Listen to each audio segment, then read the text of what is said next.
penis, testis, and then prostate. So as I said, the seminal vesicles will not cover them because the diseases are very rare, and usually when they're inflamed, they are also the prostate is inflamed. So the symptoms will appear the same.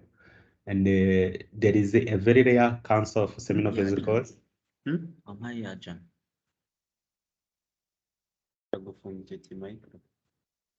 Sorry? So, and I said personally, I have never seen a patient with a disease of the seminal vesicles. So that's why here we recover the most frequent things. And we started with penis, with its malformations. We see the hypospadias, and another malformation is the epispadias. So they are just abnormal opening of the urethra.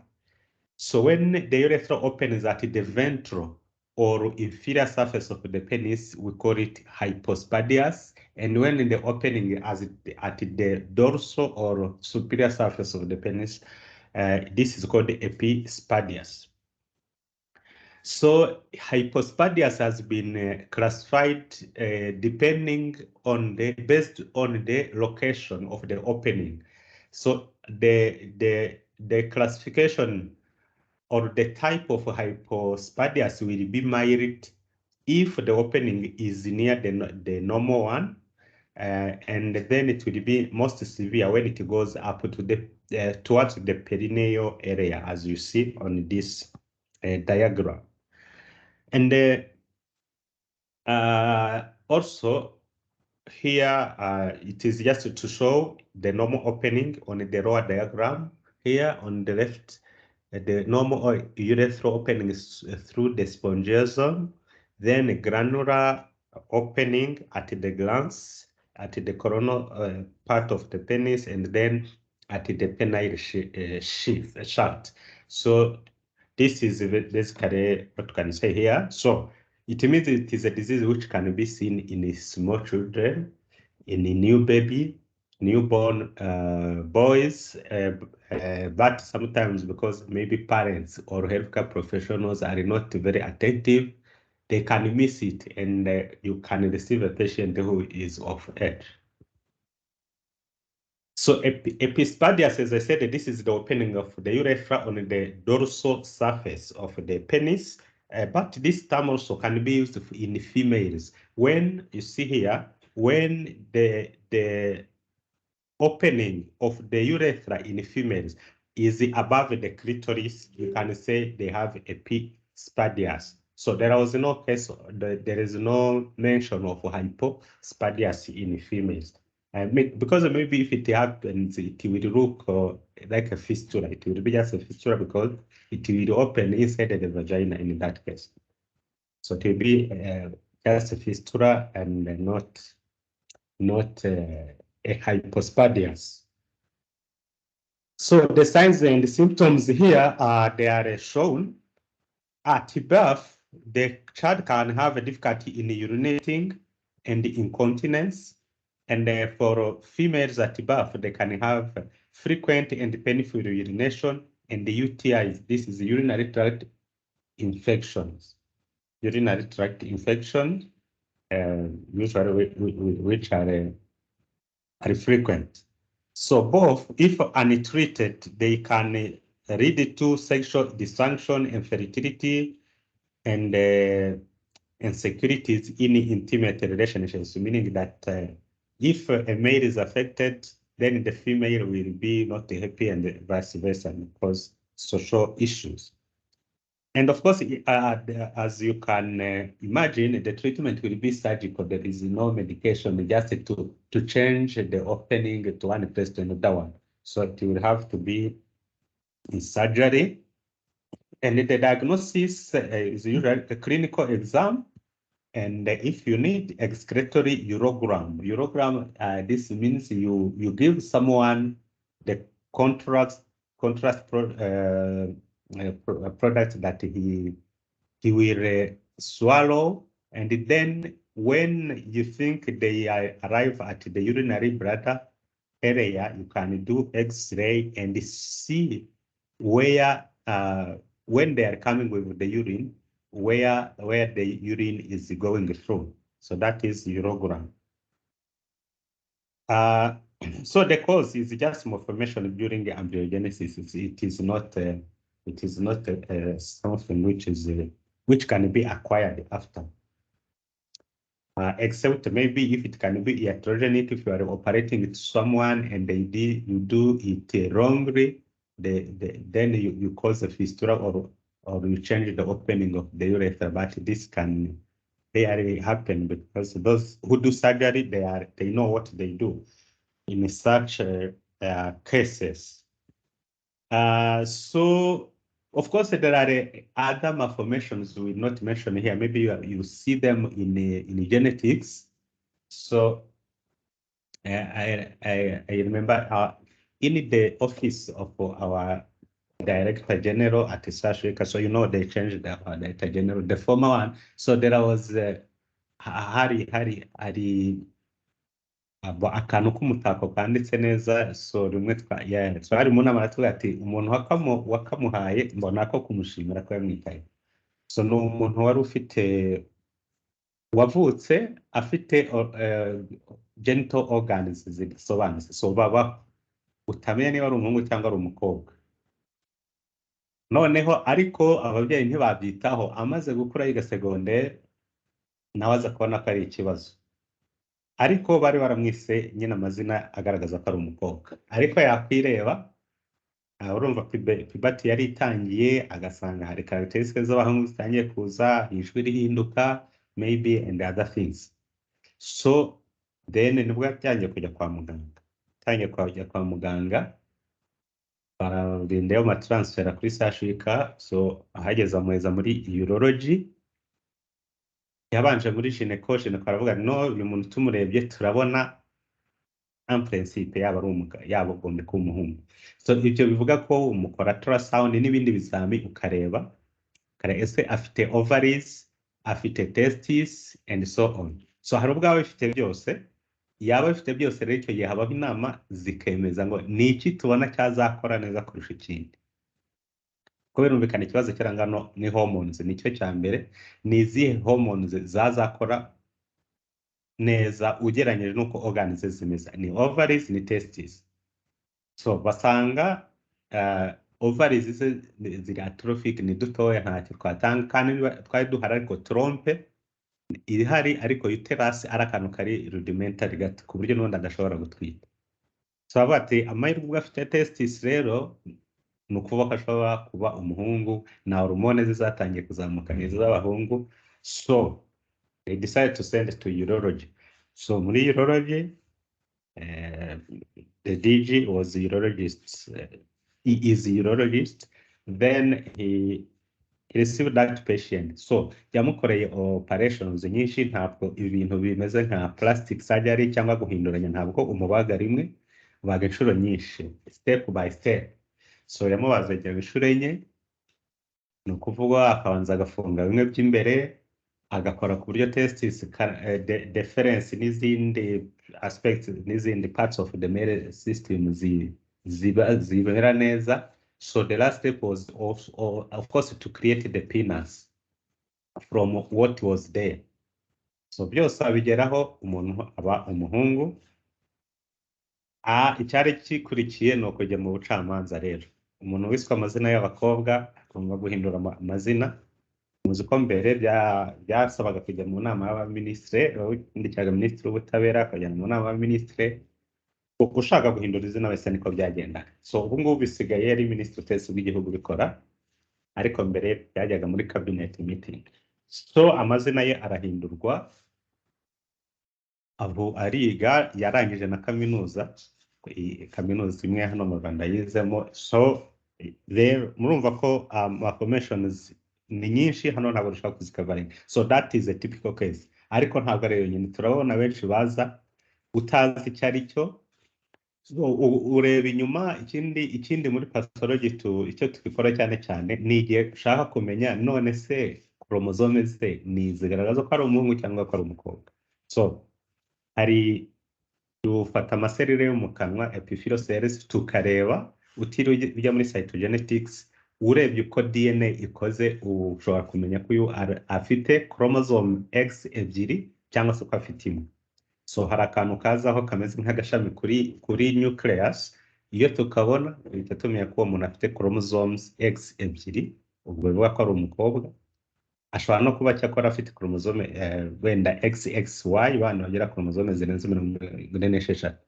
Ariko ibyo turabikora muri izo cases, so ibyo bituma the clinician with the gynecologist or urologist bafata icyemezo bati hormone zihari ni izi ngizi, chromosome zigaragaza ko ari uyu n'uyu, so and the organs which are there we can modify to make this a man or a woman. So these are information. So of course these I present. Yes. Nago chromosome zaba zigaragaza yuko ari umuhungu, ariko wenda bitewe nuko amahormone ye ari gukora n'ama organs yo ari ku developinga akaba yagakwiye kuba ari umukobwa. Yes, they decide on that. They have things they correlate to take a decision. Ariko birumvikana ko hormone ziterwa na genital organs zihari, testes or ovaries. Ariko ikindi nk'uko bivuze muri genetique ntabwo icyo twakwita uburwayi bwose buba expressed igihe kimwe. Ni ukuvuga uyu munsi ashobora kuba agaragaza ibimenyetso nk'aho ari iby'umuntu muzima, wenda afite hormone runaka, ariko kubera ko ya chromosome cyangwa za genetic changes zitari zigaragaza expression, sometimes they come very late. N'abantu bafite Down syndrome nini twabonye, hari uvuka bigaragaza, hari n'ubigaragaza tinze. So ibyo rero ntabwo buri gihe wabigenderaho. The most important thing will be to look at the genital organs, how they are. Ariko iyo sex chromosome nayo ibafasha gufata icyemezo runaka. But will not be the final one. So after these malformations, now go to inflammation, and not the inflammation, to infections and tumors.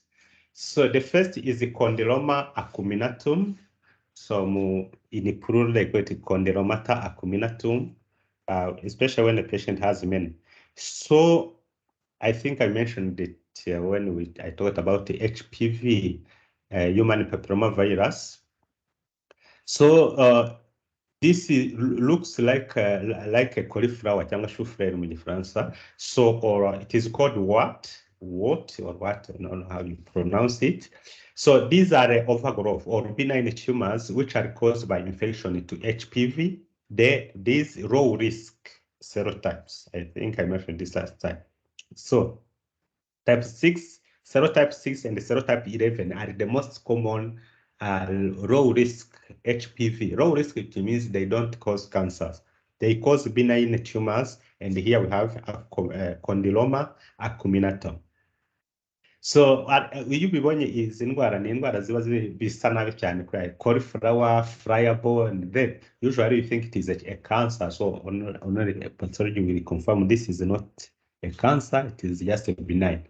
And the other issue is to treat them because they have a high risk of recurrence. So they are just caused by this HPV. And on histology, you will see changes called choerocytic changes. Yes, choerocytic changes. So you will see the nucleus, and around it you have a clear space. So we call it perinuclear halo. Ariko hari serire zirimo glycogen nazo ziba zenda gusa gutya, harimo difference uburyo serire. So muri histology tuzi uko tubireba kumenya niba ari glycogen or these choerocytic changes. But this is common. It affects the genital organs in males and females, and the anus usually so perianal area and the genital area. So usually it is called a disease of the anogenital area. So this is frequent. So another disease, which is infection, it is lymphogranuloma venereum. So it looks like a tumor usually because there is a chunk, so chunk. Question. Yes. On the previous slide, where does that benign tumor occur? At which part of the organ? What do you mean? I said it is a disease of anogenital area in males and females. Okay.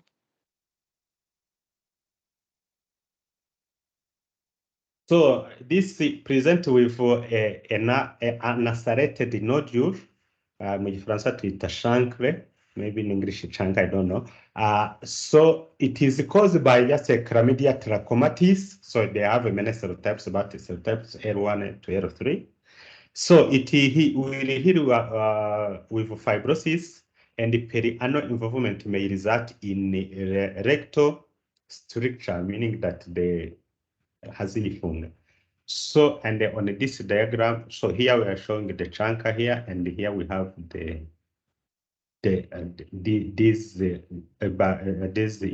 infectious agent here within this section, histological section. So, and as its name shows, also usually there is a nodule on the genital organ, but also there are lymph nodes which are reactive because of this infection. That's why we have this word lymphogranuloma. So there is a granuloma at this area, the genital organ, but also there is a lymphadenitis. So squamous cell carcinoma, it's a malignant proliferation of squamous cells of the penile skin. So the risk factors, it can be, so the cause is HPV in two-thirds of the cases. So usually it is related to HPV. And of course, the risk factors for cervical cancer, as we saw them, they are almost the same here. Lack of circumcision in men is a cause of having a chronic infection by HPV, and that HPV can be transmitted to the sex partner, but also this man can also be affected by the cancer, and the sex partner by the cervical cancer, of course. So the foreskin acts as the needles of inflammation and irritation if not properly maintained. And this explains why people who are not circumcised, they are more prone to develop these cancers and also to transmit HPV to their sex partners. So there is a study we have done, I think like 7 years ago in the different hospitals of Rwanda. So we saw the study was on these males who have cancer, penile cancers. So one of the issues is that they come very late. So kubera ko ari indwara ifata muri organe honteuse ntabwo bashaka kubigaragaza ko bafite ikibazo.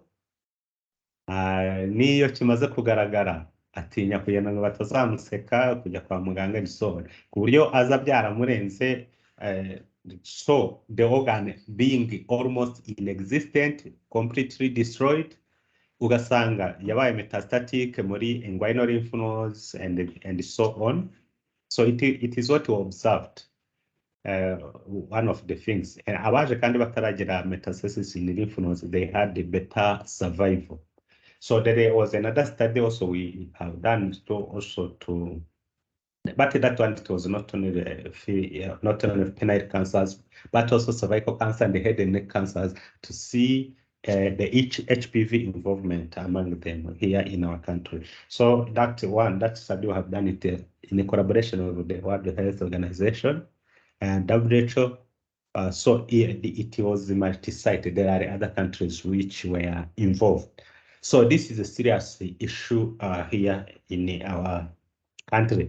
And of course, the circumcision, lack of or being uncircumcised was seen among these people in these patients in Rwanda. So most had not been circumcised, cyangwa se baba circumcised bitinze. So that is an issue. Kandi muri literature barabivuga ko umuntu uba circumcised yarakuze yaratangiye gukora sexual intercourses ahubwo aba afite risk nyinshi kurusha n'utabaye circumcised. So meaning that having a timely circumcision is good for umuntu akiri mutoya.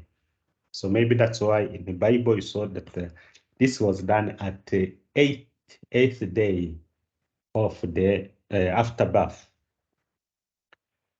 So the precursor lesions, meaning the in situ cancer in situ or carcinoma in situ or dysplasia in situ, it means there are the dysplastic cells but which have not breached the basement membrane. So among them we have a Bowen disease, which is carcinoma in situ for the penile shaft or scrotum. It looks like a leukoplakia. So you remember leukoplakia, these are the plaques which are whitish. We saw them in the oral cavity and we saw that they are precancer lesions. We have erythroplasia of Queyrat. This is also in situ carcinoma of the glands, not the shaft or scrotum. This is in the glands. So it represents as erythroplakia, not leukoplakia. So here there are things to distinguish. We have also buenoid papillosis. This is in situ carcinoma that present as multiple reddish papules, and it is seen the buenoid papillosis is seen in younger patients relative to Bowen disease and the erythroplasia of Queyrat. But what they say here is that it doesn't progress to carcinoma. You're right, it remains as in situ carcinoma. It doesn't invade. So most of the terms here, this buenoid papillosis, Bowen disease, and so on, all these you will see them in dermatology. So these terms.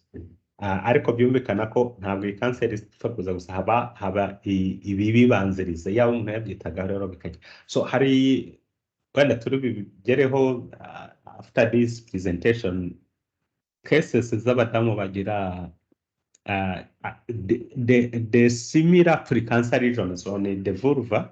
So ugasanga hameze nk'urwaye vitiligo. Vitiligo hari abantu bajya kumera nka nyamweru ariko ari uduce tumwe tumwe kandi bikaza nyuma umuntu ari mukuru. So nibyo bita vitiligo, aba yaratakaje melanocytes, so bigatuma ahantu hahinduka umweru no mukabona haratukura. So hari abadamu babirwara on their vulvas. So and it looks like a vitiligo, but usually they are precancer lesions. So bivuga ko ubonye umuntu arwaye muri genital areas, don't just think it is vitiligo until biopsy confirms it is not a precancer lesion.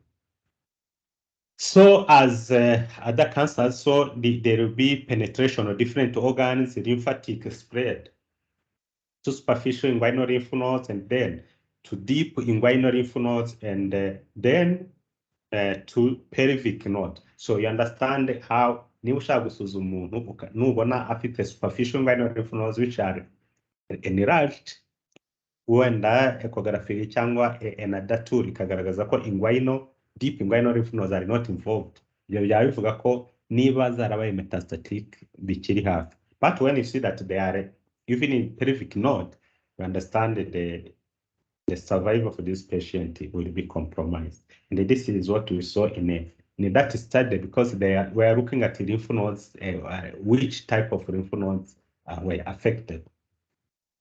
Then it can metastasize to the lung, to the liver, to the bone and brain, and so on. So any question about this part that we have finished? Question. Yes. I didn't get the meaning of leukoplakia and don't remember. I didn't get the meaning. So it means you didn't come to class when we saw oral pathology.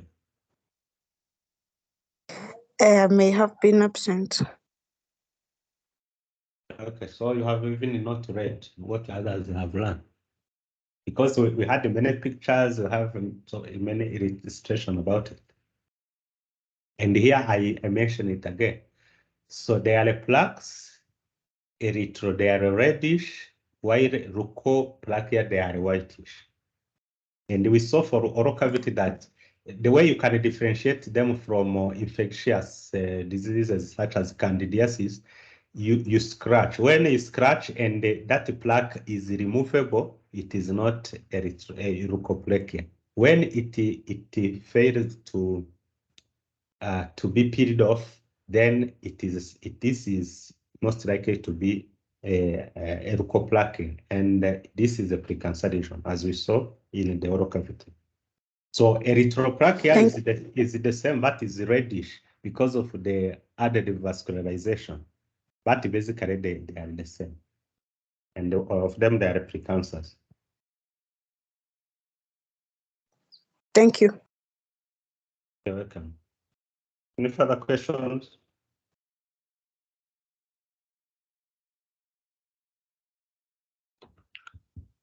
Lecture. Yes.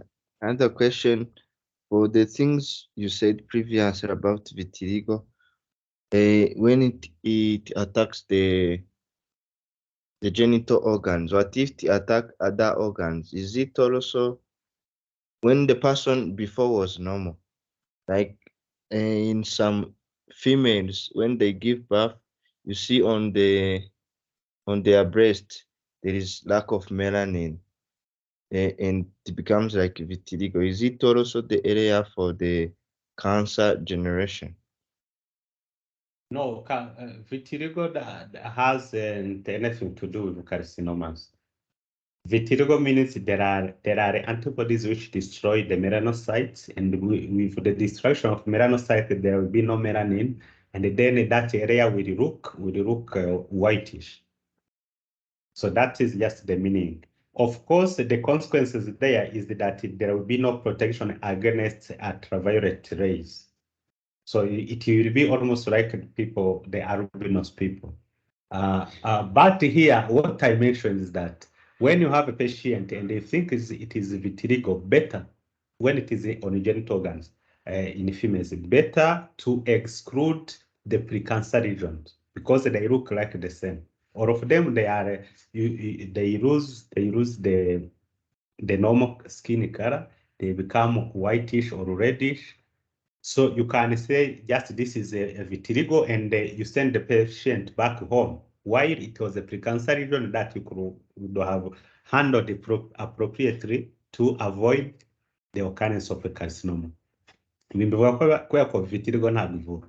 Kugeza nta miti ifite, there are clinical trials being done, hari imiti abanyakanada baherutse gusohora, ariko iracyari mu igerageza, ariko vitiligo ntabwo ivurwa. Ngo na hano hari abantu mujya mubona bakomeye, ukomeye mu bintu by'imipira, ibintu nk'ibyo, arayifite kandi igenda yiyongera vitiligo mu maso bigaragara, ariko ntabwo yavuwe, kandi iyi miti yaba ntabwo yari kuyibura, ubona ko ari umuntu ukuze ushobora kuba wifite. So ntabwo ivurwa. Hari n'ahandi, hari uwanyigishije muri post graduate wanigiraga, wari uyirwaye, nta miti ihari. So ushobora no kuyibona ukavuga ati ni vitiligo, nta miti ihari, so najye mu rugo nta kindi, kandi yari ya precancer region. So that's what I meant. So otherwise, ibyo kuba abadamu batakaza melanin batwite cyangwa bose, I don't know that. Icyo nzi ahubwo ni uko iyo batwite bagira melanin nyinshi, ahubwo cyane cyane ku nda haza umurongo uzamuka around the umbilicus, umanuka hepfo no haruguru, w'umukara cyane. So because of the pregnancy, icyo nicyo nzi. Icyo kuba batakaza melanin, I don't know. Okay, thank you.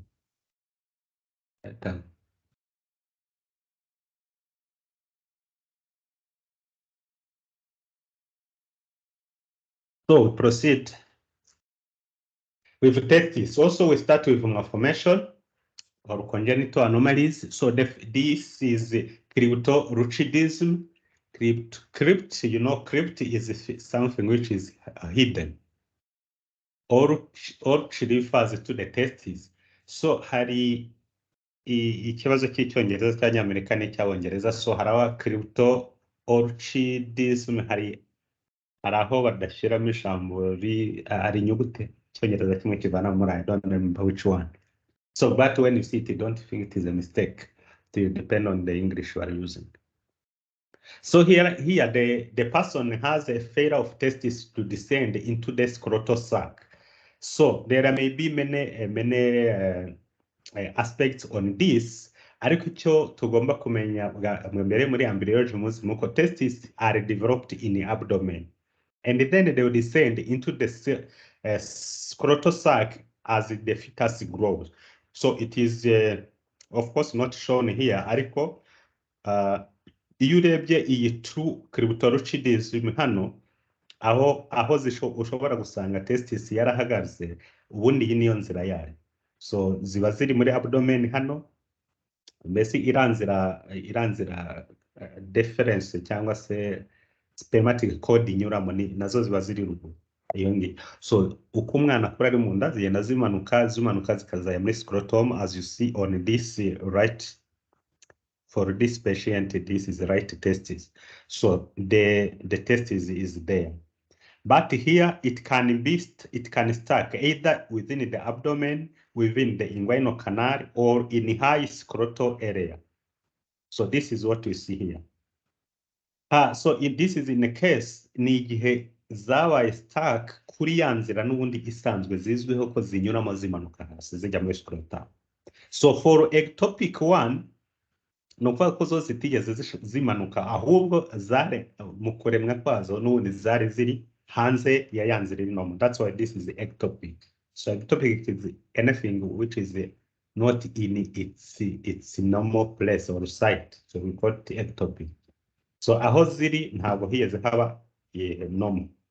That's the meaning. So it can be prepenile, femoral, transverse scrotal, and so on.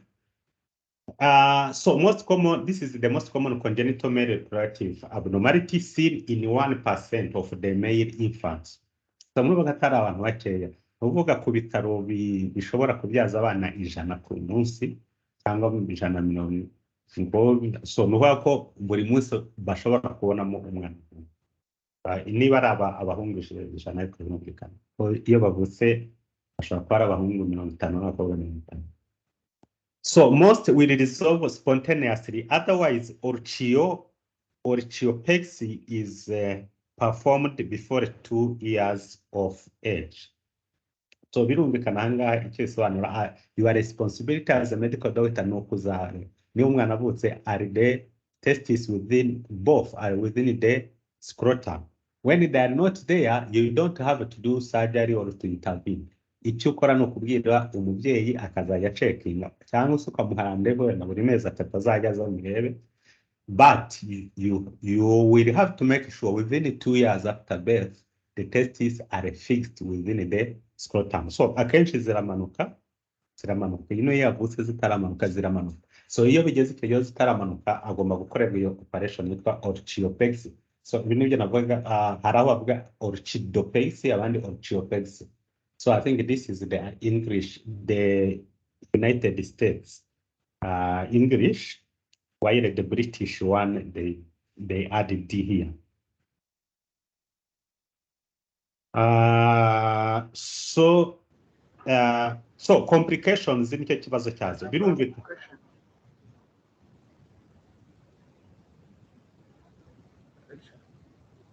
Yes? I have a question about that operation. Yarakuze. Okay, so kuyikora yarakuze, ibyo ntacyo bitanga, because when the testis remains inside the abdomen, it becomes atrophic. Atrophic means you lose the spermatogenic cells. Ugasanga umuntu yasigaranye seritory cells. Ibi ntabwo ari ibintu biri theory, we see it. Nta kwezi gushaka utabonye cases nk'izi ngizi. Testis itamanurira igihe, noneho bakazayikuramo bakayizana, ugasanga ba atrophic. Cyangwa se hakaba na testis biopsy tubona umuntu uri utashobora utarabyaye noneho bagakora biopsy ngo turebe niba ari testis ifite ikibazo, so ugasanga afite atrophy. So atrophy usanga there is no spermatogenic cells, ari seritory cells, and you know izo zose ntacyo zimaze if there are no spermatogenic cells from which we have sperm cells, then uwo muntu ntabwo ashobora kubyara. So kuzirekeramo they become atrophic. That is one of the consequences. Being atrophic means infertility. So icyo nicyo kibazo cya mbere. Ikindi, when they are remaining inside the abdomen, they will be the cause of developing a cancer called seminoma, which is written here. So icyagaragaye nuko niyo iyi wayikuramo, so biravuga niyo bayimanuye nyuma y'imyaka 2 umuntu atangiye gukura, izi risk zose nta kizigabanuka. So risk yo kuzagira cancer ntigabanuka, na risk yo kuba infertile zose ziba zigira. So for this reason then you must do that operation before 2 years. Otherwise you will sacrifice that child.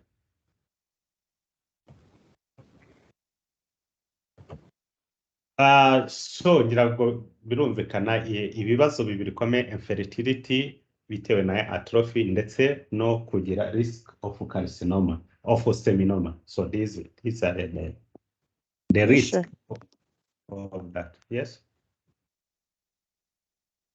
So in a person whom the testicle has not been removed earlier, does it mean that if he goes late at the hospital, it is going just to be not descended but removed to remove the risks?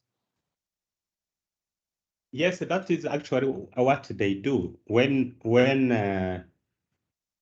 uyu murwayi aje atinze yarakuze, testis ntabwo bazimanura bakoresha base, ahubwo bayikuramo. Ariko ikibazo gihari ni kimwe, niyo ari testis imwe itaramanutse bakayikuramo, indi yari yaramanutse. So it is said in literature that even in that testis which was normal, the risk for it of developing seminoma will be there.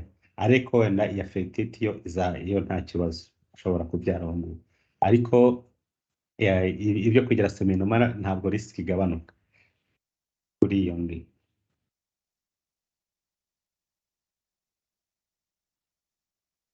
So now the inflammation or urethritis, it just means inflammation of the testis. So here we have the causes: chlamydia trachomatis. We have Escherichia coli and Pseudomonas, and we have mumps. Mumps, you remember, if you describe the disease of the salivary glands.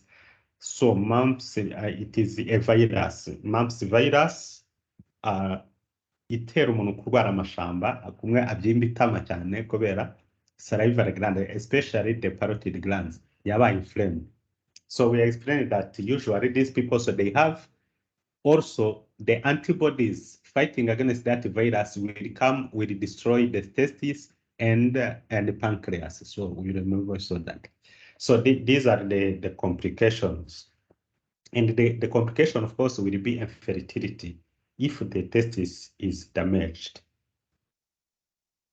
So we have also autoimmune urethritis, anything which can induce the autoantibodies to destroy the testis of the same person. It will be autoimmune urethritis. So then the inflammation can be bacterial or viral, as we saw here, and sometimes parasites. Ariko parasite nka iri yitera elephantiasis, trypanosomiasis. So ntabwo ifata testis as such, ahubwo ifata muri scrotum. So maybe that's why it is not presented here. So the patient will present with a swelling, usually one-sided. Nausea associated with vomiting, especially when they have a fever. Iyo umuntu agize umuriro, murabizi aba yageze muri inflammation, aba yagize za cytokines nyinshi zazamutse, izo zikaba zatera nausea and vomiting. So the testicular torsion, so when there is a twisting of the spermatic cord, the phenoid veins become obstructed, leading to congestion and hemorrhagic infarction, as it is seen here. So they are explaining why the necrosis is usually hemorrhagic. So now testis, when it has a necrosis, except if it is a cancer. Otherwise, when there is a necrosis of the testis, it automatically causes hemorrhage. So ibi bikunda kubaho nubwo haravuga ko is due to congenital failure of test to attach to the inner lining of the scrotum via the processus vaginalis. It present in adolescents with sudden testicular pain and absent cremasteric reflex and so on. So these are the things we will learn in urology. This reflex cover isuzuma. Ariko aba bikunze kubaho umuntu akaribwa testis rimwe kuri rimwe ataka cyane, then iyo umutindanye it becomes necrotic, and if both testes are involved, you understand the infertility ensures, because there is no other way. So I remember when we were doing the internship in Sashwibe, we had the case, hari umubyeyi, so twari tunamuzi twamwanaga mu mujyi, ari umucuruzi mu mujyi wa Butare wari, so yazanye umwana we yagize torsion. So unfortunately it was too late, and somehow fortunately it was one testis, so it was completely necrotic, bayikuramo then asigarana imwe. So when a child, an adolescent especially, attacks it, so don't just think nukwita nk'abadolescent bisanzwe, you must be careful with that. So I think another thing you can say here, which is not presented, ni abagira hernia, inguinal hernia, aho usanga aho usanga iyi nzira testis zinyuramo ubundi igomba gufungwa, turi bubibone, igomba gufungwa hara hejuru ku buryo abdominal organs ntaho zaba zigihuriye na testis, uretse ya spermatic cord izamukamo hano. Hari aho rero bidakunda ntihafungwe neza, testis ya intestines zikajya zimanuka muri scrotum, so that is called inguinal hernia. So muzajya mubibona akenshi ashobora kuryama intestines zikisubiza ruguru, ariko hari ubwo bibaho intestines zageramo zikaba strangulated, zikaba ischemic and then necrotic within the scrotum. So that can also affect the testis itself if not handled on time. So operation itwa herniorrhaphy mu Gifaransa.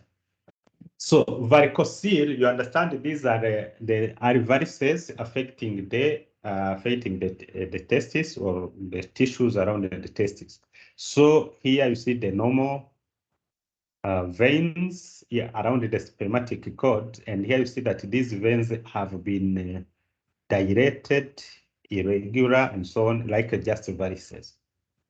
So varicocele is the dilation of spermatic vein due to impaired drainage. So the patient will have a scrotal swelling looking like a bag of worms. So birumvikana waya ngo ni inzoka zingazinze because of this restrictor of these vessels. So usually it is left-sided, although nobody knows why, but it is usually there. There are of course some explanation here. So the left testicular vein drains into the left renal vein, while the right testicular vein drains directly into the inferior vena cava. So that may be the reason. Kubera ko iyo iburyo ihita ijya muri inferior vena cava, ntabwo ishobora kugira ibintu byinshi biyijena gusubiza amaraso agomba kujya. But the left one, because it first goes to the left renal vein, then if there is any problem associated with the kidney, the left kidney, bizahita bikurura ko yagira ikibazo ahangaha kuri this vein there. So I think this is a sound explanation. So that's why people who have a renal cell carcinoma on the left kidney, they are more prone to have also this varicocele on the left side. So this is seen in a larger percentage of infertile males. So bitaratewe na cancer na kubera cancer undi iba yamuhitanye vuba bitewe n'ikindi kintu cyatuma habaho izi varicocele, they will cause problems to these testes. Ibyo bibe byamwongerera ibyo kuba infertile. And here there is a theory and the pathophysiology of this. So venous reflux, altered testicular thermodynamics, testicular hypoxia, and so on. So some are consequences, of course. Like testicular hypoxia will be a consequence of this. And this hypoxia means there is ischemia, and that ischemia may lead to have infertility. Others, intratesticular hyperthermia, it can be a consequence also.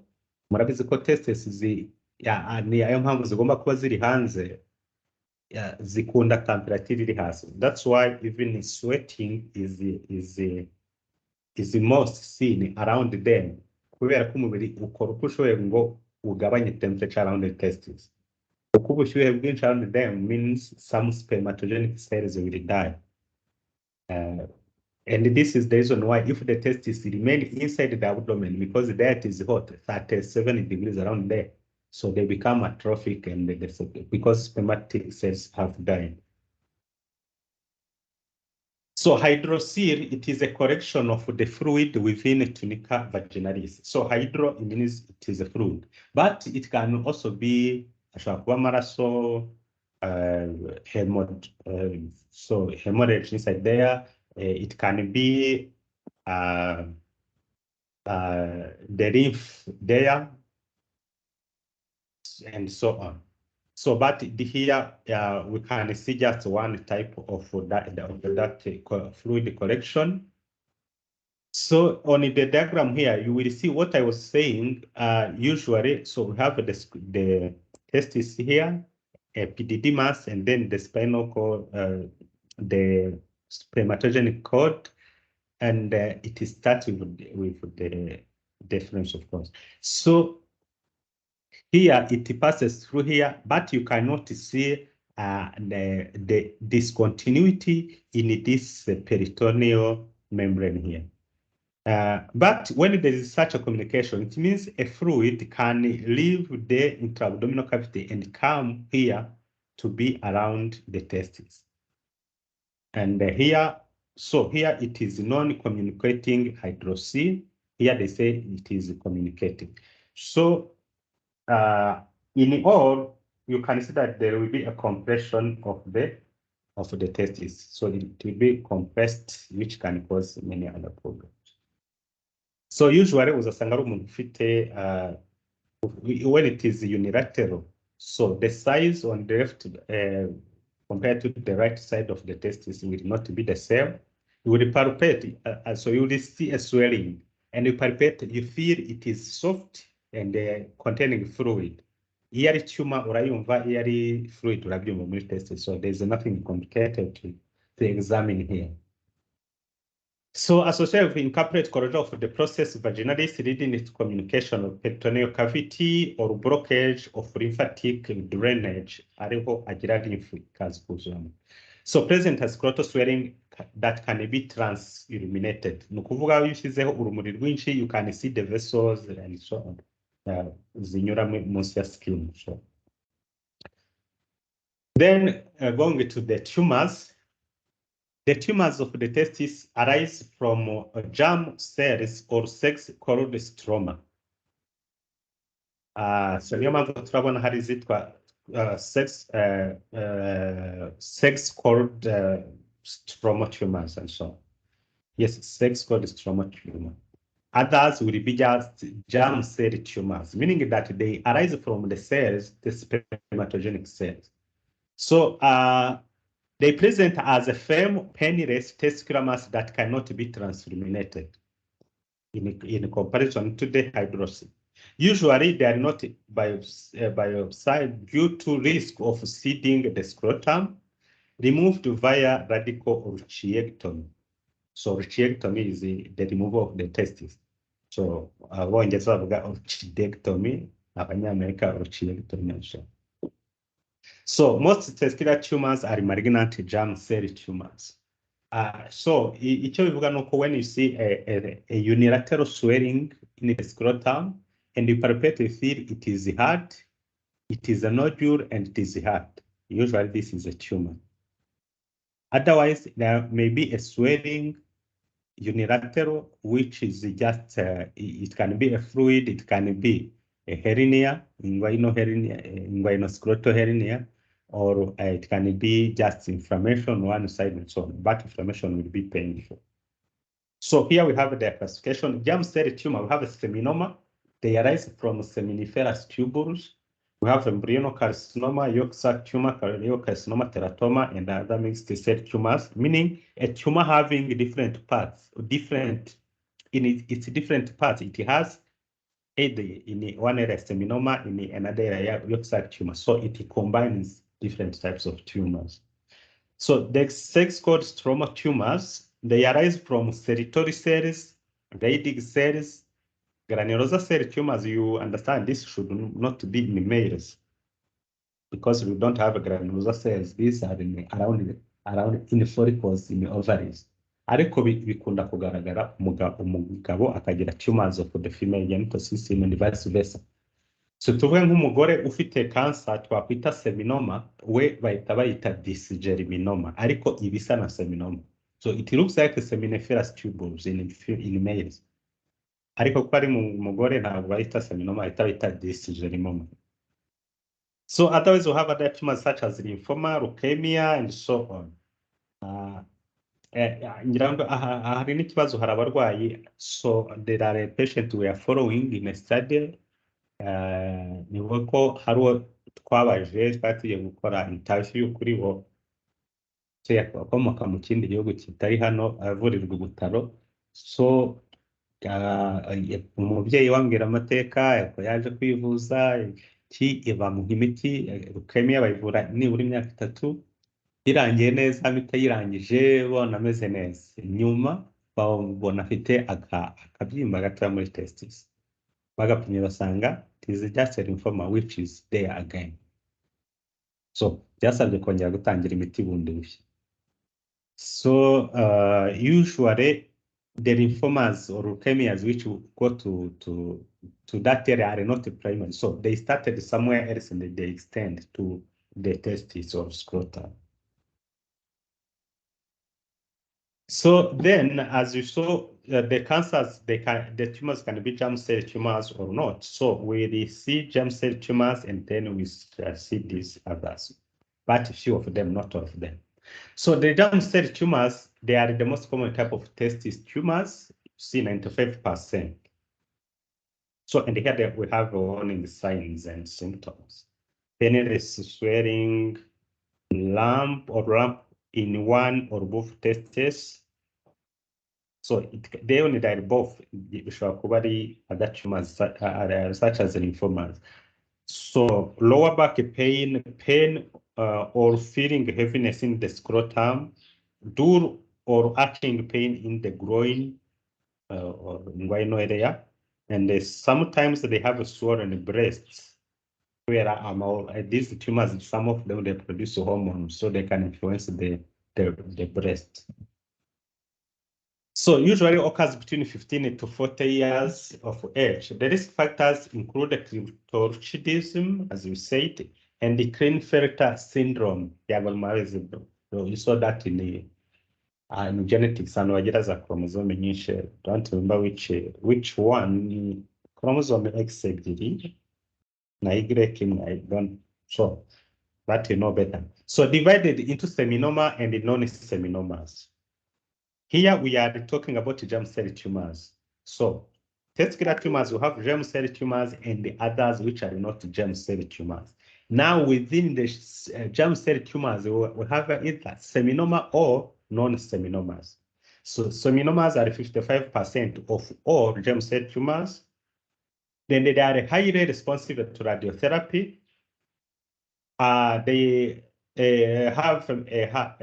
metastasize very late, so they don't metastasize in the RFSs, and they have an excellent prognosis. So I remember when we were developing protocols for treating these different cancers. So oncologists when you see a case of seminoma cyangwa se abadamu bafite ovarian cancer ataragira metastasis, please send the patients to oncologists as quick as possible. Kubera ko even here in Rwanda, they can treat them and cure them. And you see that they have a good prognosis with radiotherapy, and fortunately now Rwanda has radiotherapy. So non-seminomas are 45% of all germ cell tumors, and they show variable response to treatment. And they metastasize very early. So it means they are associated with poor prognosis, as you can see, as compared to the seminomas. So this is just to show the pathogenesis kwa umuntu azagira seminomas, undi agira yolk sac tumors, biba byaturutse. So here we have a primary germ cell. So izavamo gonocyte, then gonocyte spermatogonia, then first spermatocyte, second spermatocyte, spermatid in the sperm cell. And you know, this is the way these cells differentiate, as you saw in physiology. So then, now a primary germ cell can straight away cause a carcinoma. So it means a cell which is not yet differentiated into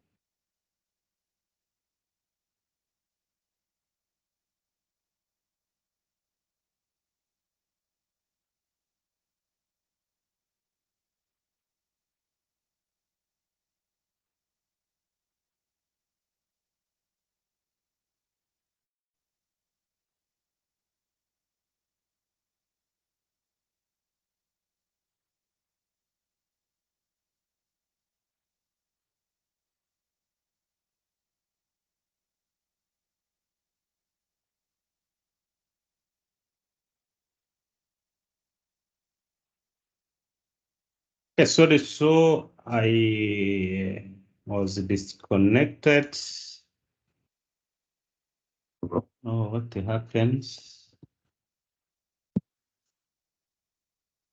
So, but I hope you can hear me. Yes. Yes, we do. Yes, Raksha. And you see the screen? Yeah. Okay. So I was explaining that that a primary germ cell can straight away cause a cancer without being differentiated. Nicyo iyi diagram ishaka kwerekana. And this will happen in early childhood or even in utero. So the first, so I'm disturbed by. So first, it will cause the germ cell neoplasia in situ, carcinoma in situ. So there are abnormal cells, but which don't invade, don't destroy the basement membrane. And then, as you saw in neoplasia, usually in cancer there are mutations which start, but when a cancer is there are additional mutations which come. And I explained that this is why treating cancers is very difficult. Today, you can take a sample of the cancer cells, analyze them, and see the mutations. But by the time you want to give treatment specific to these mutations, the cancer will have acquired other new mutations. So, and that's why some cells will not respond to the treatment you are giving.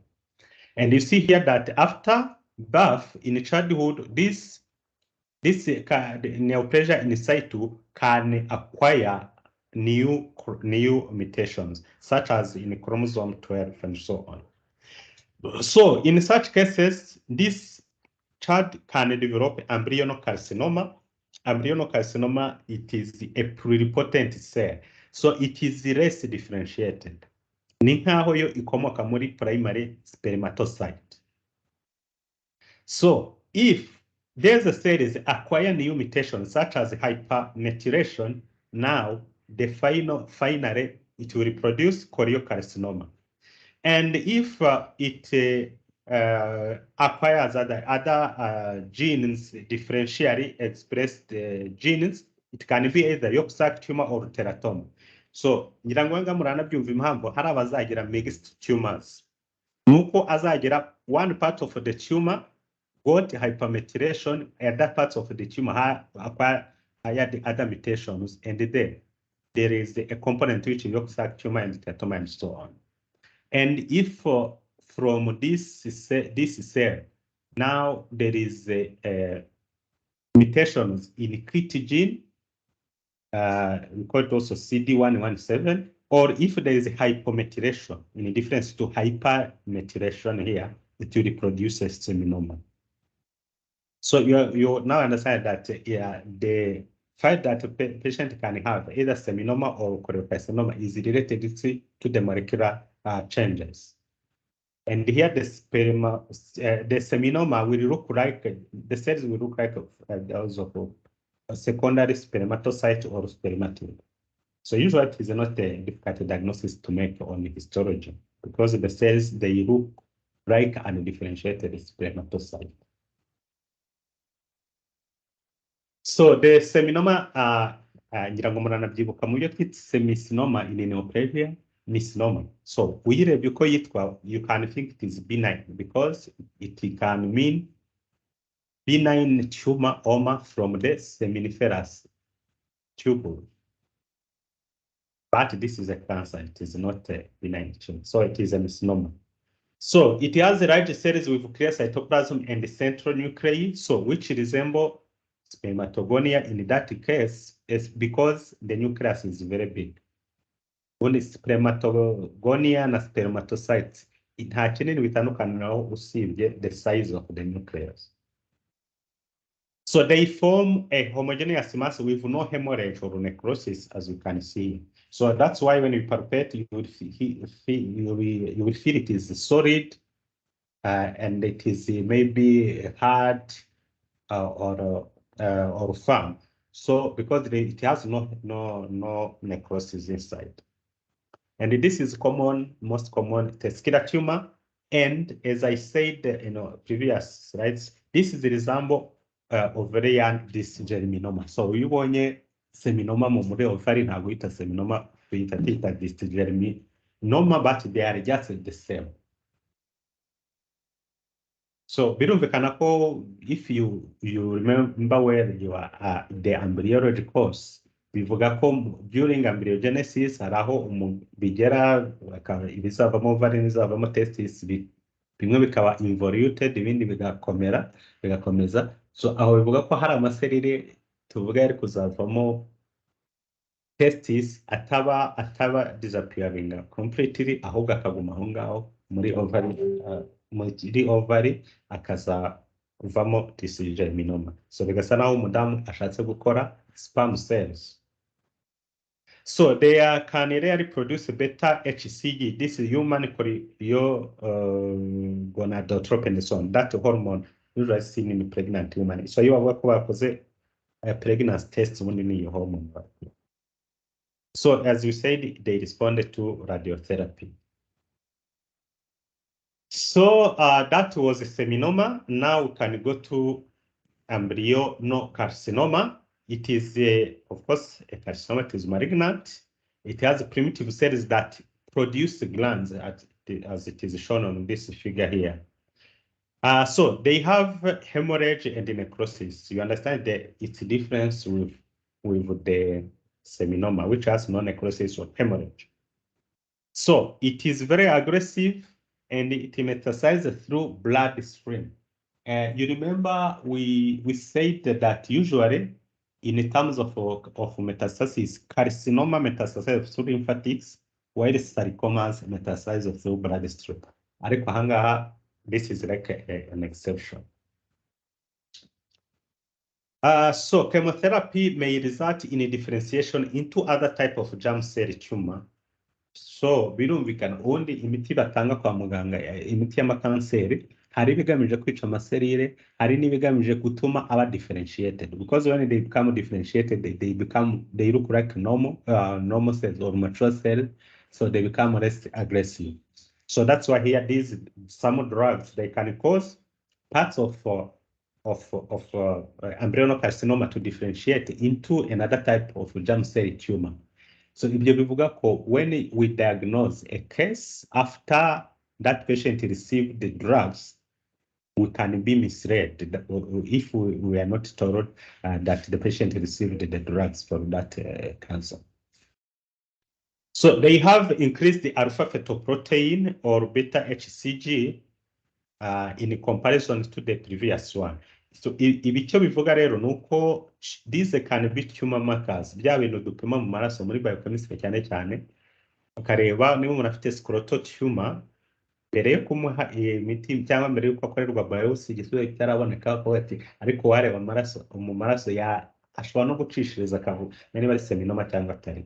So if you do alpha fetoprotein and the beta HCG, they are increased as compared to the seminoma. Ariko ikibazo nuko alpha fetoprotein ni beta HCG also they are seen in other types of cancers nkuko turibona. So they are not specific.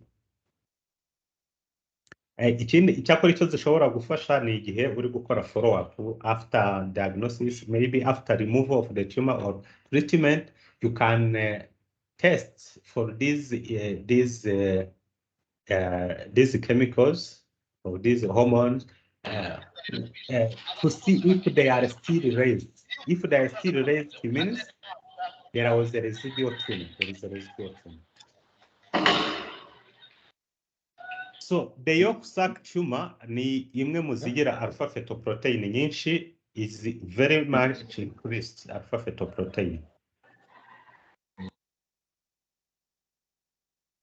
So that's why I said it is not specific for the embryonal carcinoma and so on, so because it is also increased here.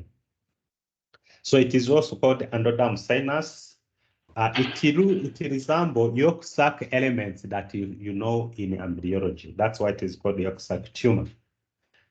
So it is the most common testicular tumor in children, not in all males, but in children. So on histology, icyo tuzibonaho ni iki ngiki cyitwa Schiller-Duval bodies. So ni abantu babiri bazivuze bwa mbere, Schiller na Duval.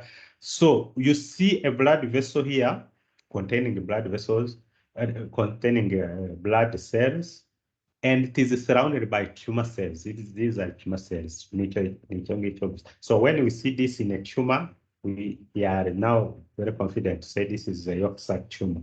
And of course, if you correlate with biochemistry findings, and if they say alpha fetoprotein is very much increased, so it will be easy to confirm. And remember, this is also much increased in people with liver cancer. So not specific, not at all. So choriocarcinoma, normally choriocarcinoma, it is a cancer arising from what should be the placenta. Ariko no mu bagabo bashaka kuyigira, because just these cells are very much undifferentiated. They can give rise to anything. So it arises from syncytiotrophoblasts and cytotrophoblast placenta-like tissue, but in that case, there are no villi. So it is spread via bloodstream, not through lymphatics. So beta HCG nka hormone y'abantu batwite n'ubundi kitizamuka, because here we are dealing with placenta-like tissues. So that's why beta HCG is much increased in choriocarcinoma. So also they may develop hyperthyroidism or gynecomastia, because alpha subunit of HCG is similar to that of FSH, LH, and TSH. So you understand. So FSH and the LH, they are hormones produced by pituitary gland, but acting on the ovaries. While TSH is produced by pituitary gland, but acting on the thyroid. So because some parts of this hormone, which is increased in people affected by this cancer, are similar to those of these hormones, then uzasanga umuntu yasa n'uwameze amabere kubera LH na FSH kandi na agire na tiroide ye ibe nini kubera TSH. So teratoma is composed of mature fetal tissue derived from 2 or 3 embryonal layers. So I think I mentioned this many times, that it arises from undifferentiated cells, which are like stem cells stored in ovary or in testes or anywhere. So muri literature kuva mu bwonko kugera muri scrotum, aho hose hashobora kuva izi mature teratoma, because there are such stem cells which are kept there, which can differentiate anytime to give rise to these tumors. So some embryonic layers, you know them, endoderm, mesoderm, and the ectoderm. So alpha fetoprotein and or beta HCG may be increased. So usually, these teratomas in males are usually malignant, while in males, in females, they are usually benign, just mature teratoma, while the malignant one, we call it immature teratoma. So here we have a section in the testis. It is showing that tumor, and it has cyst. You see cavities.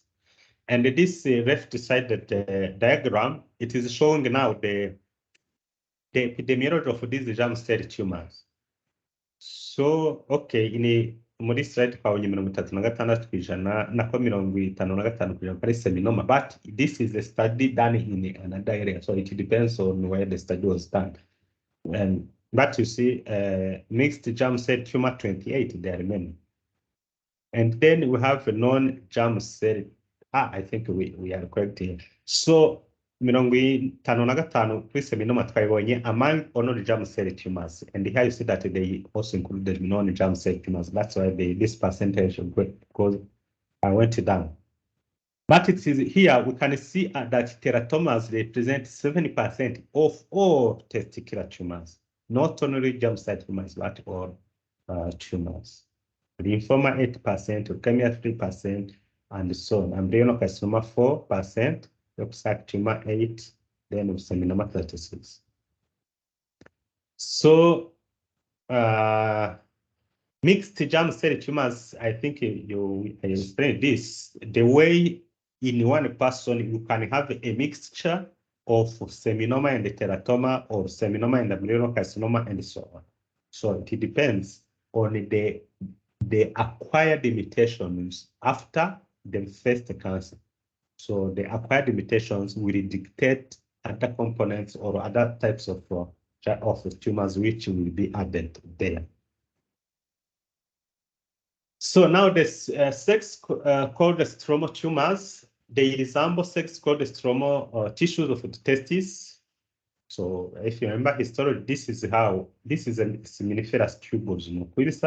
So spermatogonia, they are here, ziba zegereye basement membrane. So noneho uko zigenda ziba differentiated from spermatogonia to spermatocyte to primary to secondary spermatid, and then sperm cells yo ibiri muri center in the lumen, aho iba yiteguye guhita igenda zigahura ari nyinshi, and then ejaculated and so on.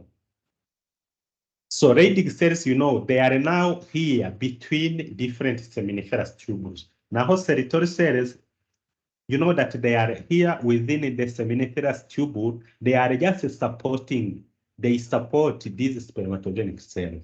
Nizo zizana bizitunga, nizo zirwanirira, and so on. Kwa izi ngizi nta kandi kazi zigomba gukora ndetse kajyanye no korora. So they must be supported in all ways.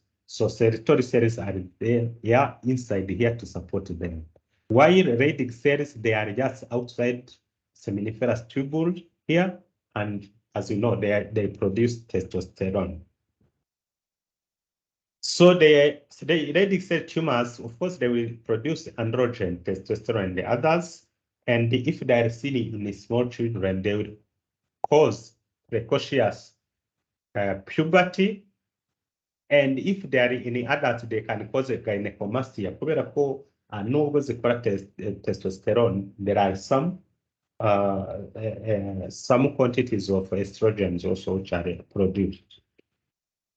So they have what we call characteristic ring crystals on histology, that is for pathologists. So sertoli cell tumor is composed of tubules and usually clinically silent. So because they are within tubules, also they form things looking like a tubule. So muzamubona muri reports za pathology tuvuga ko umuntu wenda afite nka sertoli only syndrome. Ni ukuvuga igihe twasanze there is no single spermatogenic cell. Here we see only sertoli cells. Urumva ko umuntu ntabwo ashaka kubyara ameze gutya. So bikunze kubaho ku bantu bafite infertility bafata biopsy ngo turebe ikibazo cyari ugasanga ntabwo afite spermatogenic cell nini. So lymphoma is the most common cause of testicular mass ku bantu bakuze. Nubona umuntu akuze afite testicular mass kandi maybe it can be bilateral ariko ikaba ari like a firm nodule uzacheke lymphoma. Of course you will correct with other clinical findings. So the diagram below here is having nothing to do with lymphoma. Niyerekana nkuko abadamu cyangwa abakobwa bafite uburyo bakora self examination, ko n'abagabo bashobora kugira self examination just to see if they have any cancer. So abakobwa bakora kuri breast n'abahungu bashobora kubikora just to ensure if there is any lesion it can be diagnosed and treated on time.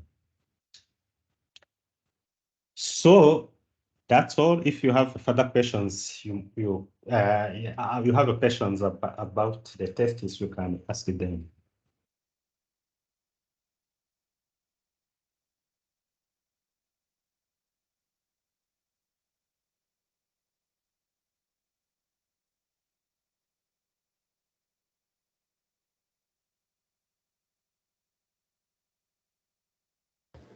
Question. Yes. I want to ask how that fluid in hydrocele are aspirated. Is it the same as the one you saw in ascites?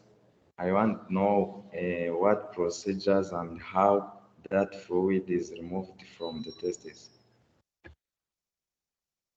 So it depends, of course, it depends. It depends on the cause, because the issue here is not to remove that fluid. You remove it just to maybe not to relieve the compression in the testis, but that is not a treatment. So it is just to help the test to survive. Otherwise, we have to find the cause. Ikibazo gihari ukagikemura. Niba ari ikibazo gisaba surgery izakorwa, so na fluid ivanwemo. If it is just inflammatory, you can remove that fluid just to decompress the testis, but now treat the infection or the inflammation. So the issue is not how. So otherwise, n'urushinge rubikuramo, so there is nothing complicated there. Just insert a needle with a syringe, you aspirate. So it is simple. And usually that fluid you extract, you send it in a laboratory for testing, whatever, any animal infection, malignant cells, and so on. So it is at the same time therapeutic, but also diagnostic. But there is nothing complicated there. You can do it anyway.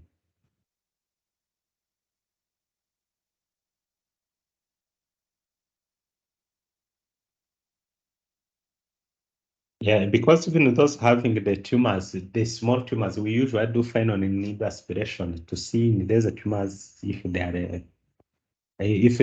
are cancers or not, we do it.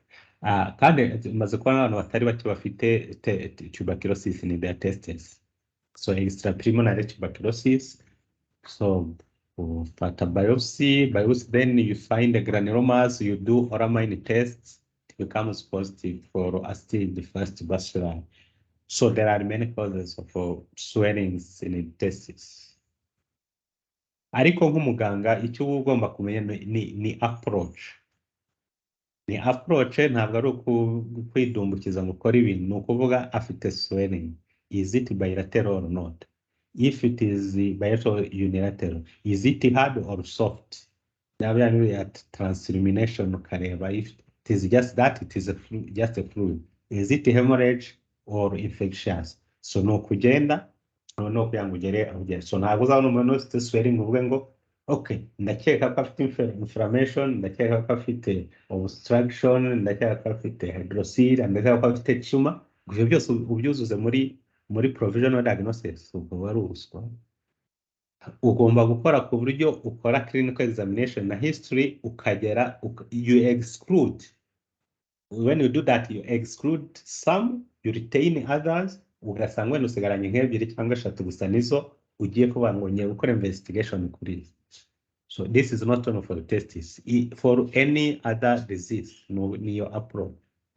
Iyo usanga ari umuntu yagize differential diagnosis 10 ku murwayi, it is a big problem, ni ukuvuga ko so hari uzirundaho ngo yerekane ko azi indwara nyinshi ariko babyerekana ubuswa yuko kuko izo ndwara byanze bikunze hari izo ushobora ku excludinga by clinical examination, by physical, by history.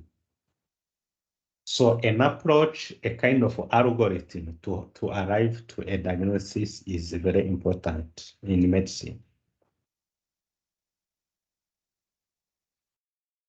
Any other question? So otherwise, then we take a break. Maybe around 15 minutes of break.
afite nyine avuga yishimye noneho urebye ngo byari biri kugenda se nyine kuri kubimbwira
Okay, welcome once again to the presentation. Hope you can hear me and see the screen.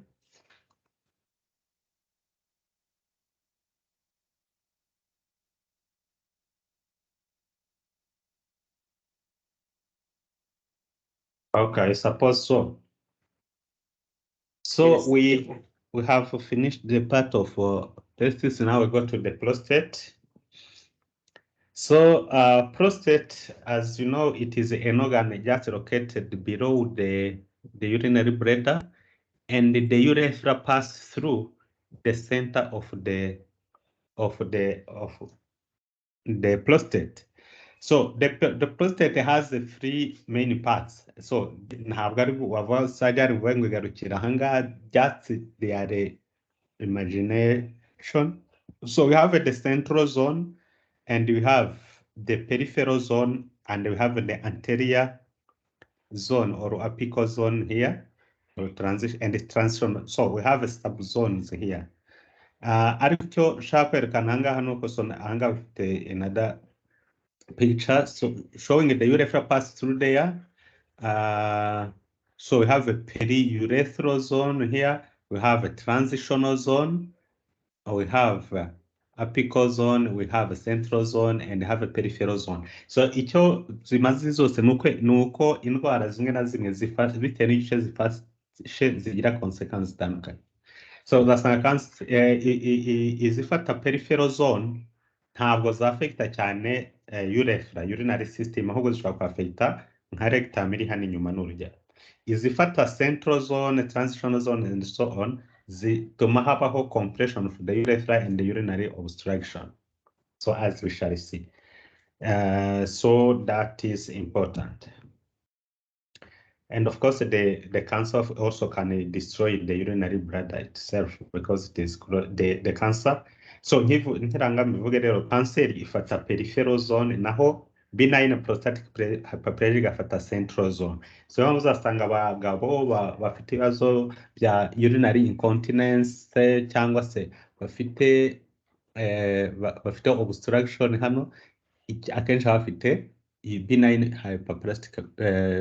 prostatic hyperplasia, which is just not a cancer, is a benign proliferation.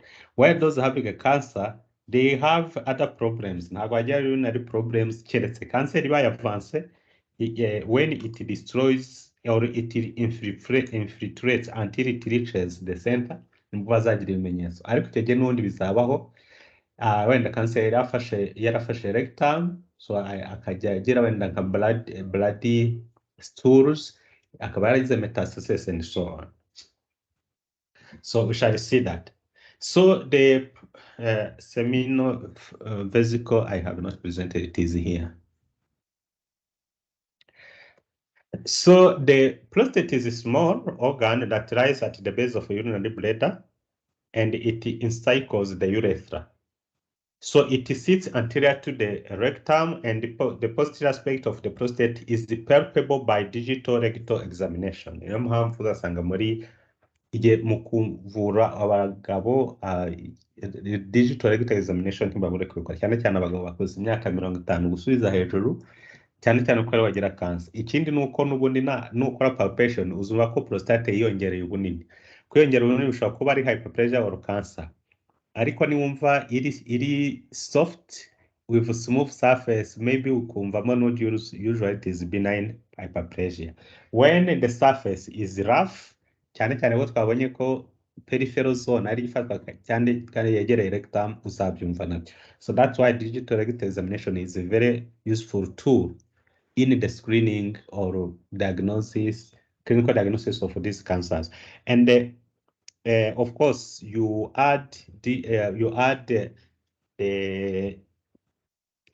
testing, the laboratory testing of prostate-specific antigen, as you shall see, which increases with age, but also increases very much when there is a lesion. So this organ contains the glands, as you can see. So ngira ngo nubwo mu sperm cells we iyo zisohotse muri ejaculation ziza, ariko fluid bizana nayo ni fluid ikorwa na prostate, indi iva muri seminal vesicles. so buri yose buri gland ifite iyo yoherezamo none kugira ngo sperm cells zikomeze kuba surviving ibizitunga ibiki byose biba birimo hariya biva muri bitangwa na prostate na seminal vesicles. That's why these organs are important. So it has glands and it has a muscular layer, muscles, smooth muscle inside there. So the glands are composed of inner layer of luminal cells and the outer layer of basal cells. So this is very important because for us to diagnose cancer of the prostate, ntabwo amasere yayo ajya aba mabi ngo usanga ameze nk'ibisereri bindi bibi mu zindi kanseri. No, ahubwo uyu muntu atakaza basal cells. Muri cancer of the prostate, kimwe no muri cancer of the breast, batakaza basal cells. So bakagumana luminal cells which will proliferate and then. So this prostate secrete alkaline milky fluid that is added to the sperm and the seminal vesicle fluid to make a semen. So I think this is what I was explaining. Iyi kandi alkaline fluid murumva kiba akamaro igira. If you remember the physiology, nuko muri vagina harimo acide nyinshi. Kuba harimo acide nyinshi rero no kuvuga ko iyi acide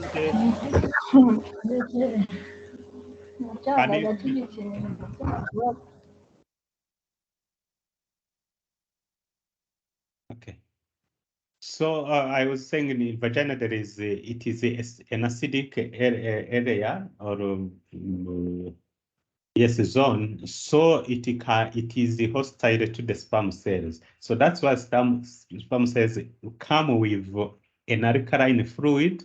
According to gituma n'ubundi during ejaculation more than 80 million cells, sperm cells are come into the vagina, but very few of them will survive until they reach the fallopian tube because through that acidic area, most of them they will die.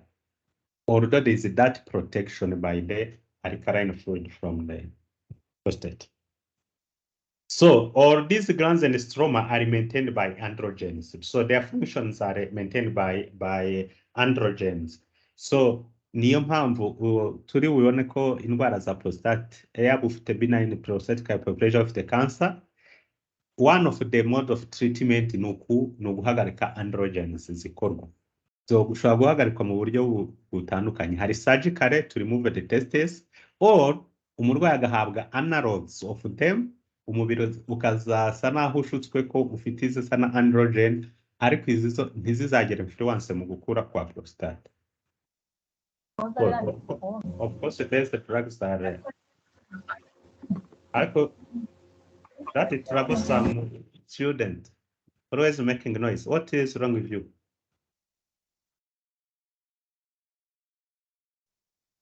So the inflammation, you have acute prostatitis and chronic prostatitis. And here there's a diagram just showing them, how to distinguish them clinically. So you know the difference between acute and chronic inflammation. And the highest risk to develop this people having benign prostatic hypertrophy or hyperplasia, genitourinary infection, high risk sexual behaviors, history of sexually transmitted infections, and so on. So, or having this, they are more prone to develop prostatitis. So the most common infectious agent are chlamydia, trachomatis, and Neisseria gonorrhea. And they also have Escherichia coli and Pseudomonas in older adults. While the chlamydia and the Neisseria, so these ones they are in younger. So the patient will present with dysuria and fever and chills. So just like dysuria, you would think it is a urinary infection. Ariko nkuko tubona ntabwo urinary infection na male genital system infection wabitandukanye kimwe no ku badamu tandukanya maybe let's say vaginal infection with urinary infection is difficult because usually the infection will take both at the same time. So when you palpate the prostate during digital rectal examination, it will be tender, boggy on digital, yes, on examination. So prostatic sections will show white blood cells, and the culture will reveal which bacteria there is there, and then you can do sensitivity test to know which antibiotics will be useful. So for chronic prostatitis, is of course a chronic inflammation of the prostate. The patients will present with dysuria, pelvic or back pain. So when you take prostatic secretions, you will find that there are many white blood cells, and the cultures can be negative because when the bacteria ahubwo that's there is just an ongoing inflammation, although the cause has disappeared, or it is just because it is caused by viruses, which cannot be captured in our media that you have in your hospital settings. To capture viruses is done in research laboratories, not in clinical laboratories.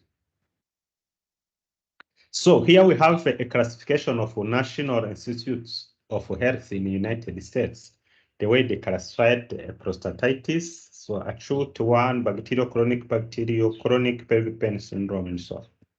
So we just read that. So here in chronic prostatitis, we are seeing some germs which are involved: Gardnerella vaginalis, gonococcus or gonorrhea, Neisseria gonorrhea that we saw in the acute one, chlamydia, and trichomonas, which is it is a sexually transmitted disease.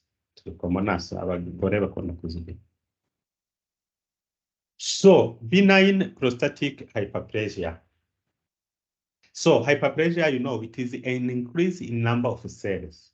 So hano muri prostate rero ntabwo bifata stroma gusa cyangwa glands gusa, both of them they are usually affected. So this is an age-related change kubera ko abagabo benshi bakuze baba bafite this benign prostatic hyperplasia, but this is not associated with the occurrence of prostatic cancer. They have a different pathogenesis.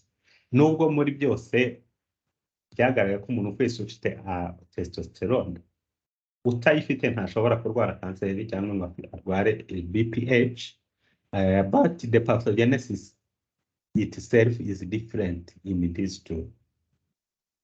So it occurs in the central periurethral zone of the prostate, as I was explaining, and this explains why there is a compression of the urethra, and as a consequence, we can have a urinary bladder which is distended, usanga urubuna yibona agenda ko uruhago rubyimbye. Niyo mpamvu uzasanga kenshi iyo ari gukurikiranwa kwa muganga azaba afite sonde na catheter, afite nyine n'agasashi kajyamo inkari zigenda zijyamo, baranyujije muri urethra niba bishoboka. Iyo bitagishoboka bagira suprapubic, ukabona afite itibe iteye hejuru ya pubis ijya gusohora inkari, because the prostate has completely obstructed the urethra. So it is related to the dihydrotestosterone, because as you know, testosterone is converted to dihydrotestosterone by an enzyme called 5-alpha reductase in stromal cells.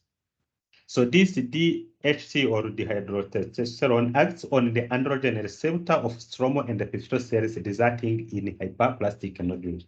This is just the pathophysiology of the development of the benign prostatic hyperplasia.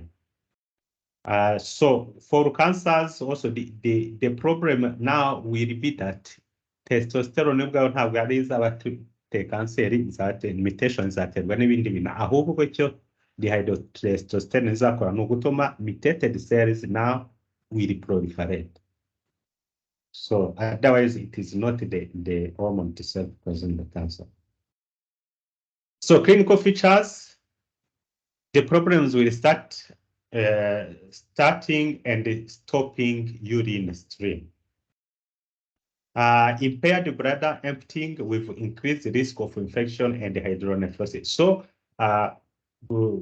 kubihagarika bizagorana kandi nijya abishoboye uzabona ko bimugora ikanira cyangwa atinda, na stream yayo uzayisanga zitagera kure, so ntabwo ashobora ngo bigere kure, bibafasha no kwinyaraho ku buryo bworoshye. So ikindi nuko kubera ko atazimaramo habaho stagnation of urine in urinary bladder, and as I said many times, when there is stagnation of fluid anywhere in our body cavities, there is a risk of infection there. So there is also risk of hydronephrosis. So this is hydronephrosis, meaning there is accumulation of the fluid inside the kidneys, right? Nephron, hydro. Okay, so it will be caused by the fact that the urethra is no longer open. There is always urine stagnating in the urinary bladder. The urinary bladder is distended, so the fluid will go back into the urethra to the kidney. Then the kidney will be filled with urine. That is hydronephrosis. So you see the cavities within the kidney. Normally the kidney will have no cavities. The calyces are very small. They are not large cavities. So hypertrophy of the bladder wall, smooth muscle, increased risk of bladder diverticular microscopic hematuria may be present. And as I said, prostate-specific antigen is often slightly elevated, usually less than 10. So ubundi bavuga ko ntabwo igomba kurenga 4 nanograms per milliliter ku muntu ukiri muto, ariko iyo akuze yarengeje imyaka 70 bishobora kugera kuri 7. Ariko igihe cyose irenze 10 nuko aba ari ikibazo somewhere, either a cancer, either prostatic hyperplasia, cyangwa se wamufatiye iki test umaze gukora digital rectal examination, because you stimulate now the production of more PSA. So that's why when you intend to do this PSA test, you don't do digital rectal examination first. You must take blood sample and then continue with examination, with manipulating the organ. So the treatment, they will have alpha-1 antagonists such as terazocine to relax the smooth muscle. So the smooth muscle which will be relaxed is not only the one of the urethra, it is also, or the urinary bladder, it is also the muscle within the prostate, because that muscle, when it is contracted, it also increases the size of the prostate, and therefore that increases the risk of obstructing the urethra. We have a selective alpha-1A antagonist, here we have tamsulosin, which are used in normotensive individuals. It is not good for those who have hypertension, high blood pressure. Okay, so also we have alpha-1 reductase inhibitor, which blocks the conversion of testosterone to DHT, dihydrotestosterone. It takes months to produce results. That is its problem. The problem also is for in male pattern baldness and so on. Side effects are gynecomastia and sexual dysfunction.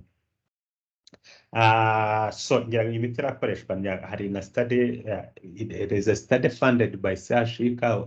It is ongoing. It was proposed by some urologists at the hospital. So it is checking which drugs will be very useful muri aba bantu, kandi kubera ko imiti uyimuhaye baruka ngo prostate gabanuke atirirwe abagwa, kubagwa ubwabyo bigira consequences nyinshi. So hari imiti iri gukora ntabwo ikorerwa yigeragezwa, isanzwe ikoreshwa ahandi, ni ukureba ahubwo niba yadufasha kugabanya abantu babagwa kubera ibibazo bya prostate, ahubwo ikaba yakemura ibibazo. Songera ngo ni imiti 5 bari gukoraho, So I know that because I'm in charge of research at the hospitals. So I do follow up of these things. So then this diagram is just a general one showing what you will do to a patient. So you take a history and a physical examination and the digital rectal examination. You can take a creatinine, urea, what in the urine, and the PSA. So all these, they're just to screen to see if this person may be having a BPH. Then you assess the symptoms. When they are mild, the decision is watchful waiting. Ni nuko bimeze no na hano Kigali mu Rwanda. So this is a protocol. So when the symptoms are minor, ni ukuvuga ashobora kwihagarika wenda bigoranye, bitagoranye, ariko wenda kumva ko ahantu kamutega cyangwa nta na gato katega urine, ahubwo ni uko prostate yiyongereye gusa. There are no severe symptoms. When they are moderate to mild to severe symptoms, then you do non-surgical treatment. So when now there is a urinary retention, recurrent urinary tract infection, and so on. So this is like a protocol. Then you go on for surgery. So this is the general protocol. So then what we are doing in that research, it's that to see if some cases here can be treated non-surgically. So for prostate adenocarcinoma, so it is a proliferation of prostatic glands. So this is the most common cancer in men, and the second most common, of course, cancer-related deaths among the men. And you know, the most common one is the causing death is the lung cancer. So the risk factors will include the age, ariko imibare igenda ihinduka, ushobora gusanga ejo bundi itazaba ikiri most common among men, ugasanga hari indi yayigiye imbere. So it depends on the statistics. As I said, almost each 2 years there are new statistics of the world about the cancers. So the risk factors include age, race, and diet high in saturated fats. So nk'iki kibazo cy'amoko y'abantu byagaragaye ko abirabura, ngira ngo neza kubivugaho mbere, abirabura bo muri Amerika, African Americans, so ku bagabo 100,000 nibura 225 bagira kanseri ya prostate ku mwaka, kandi ni abantu bashyashya. Ubwo urumva baza bengera ku bandi, kuri usanga hari ibihumbi byinshi cyangwa miliyoni nyinshi z'abantu bafite. Ariko iyo urebye abazungu baho bo bavuga ko ari 91, urumva 91 kugereranya n'abantu 225 batandukanye. Wajya ku bantu bo muri Aziya basanga n'abantu 3 gusa ku bantu 100,000. So that is seen, that is observed. So ariko hazamo n'ikibazo cya environment, kubera ko baravuga abagabo bo muri Amerika abirabura abangaba bakomotse muri Africa. Of course, during the slavery, abenshi ni muri West Africa bavuye. Waza muri West Africa ugasanga incidence of prostate cancer hasi cyane.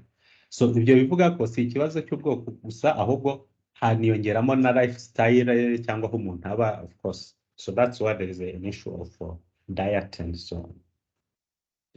So this diagram is showing a prostate area and the seminal vesicles here. So you see the prostate here. And as I said, the cancer usually starts toward the periphery and the posteriorly. And the reason why on a digital rectal examination through here, you can feel it. And it doesn't affect primarily the urethra or the urinary system. So it's most often silent. Icyo kirahari, abenshi unayibonamo as incidental finding, aje gusa kwisumisha ibindi, then ugasangira hari. Ibi bituma nibwira ko nabivuze ubushize, bituma gukora protocol zo kuvura kanseri ya prostate ari ikintu kigoranye. And as I said, when last time I attended a workshop to develop protocols for management of cancers in Rwanda. So there was a big discussion when we arrived on this, on prostate. So tukavuga ati ninde uzavurwa, ninde utazavurwa, kubera ko ntabwo umuntu wese ufite prostate cancer akeneye kubagwa. That is known everywhere in the world. It is known, ntabwo buri wese abagwa, nta nubwo buri wese ahabwa imiti. So hari abo ushobora gutegereza anayifite akabimara imyaka 20 akazarinda apfa yishwe n'ibindi bintu, ati iyi cancer itarigeze ikura ngo igire ikimutwara. Abandi ugasanga noneho uyibonye kakiri gato nyuma y'amezi makeya ikaba yabaye nini ikamuhita. So the issue is now how to predict that someone's cancer will progress or will not. So there is a study we have done,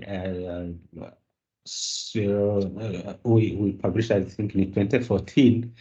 So icyo twabonye nuko dushobora kure hari Gleason score, ngira ngo haraho biri turabirebaho nyuma kuri slide yindi. So n'uburyo muri pathology to classify cancers dukurikije uburyo iri aggressive cyangwa utari. So ibyo byasanzwe ko bigira akamaro kumenya ninde wavurwa n'utavurwa. Ikindi twarebye ni proliferation rate.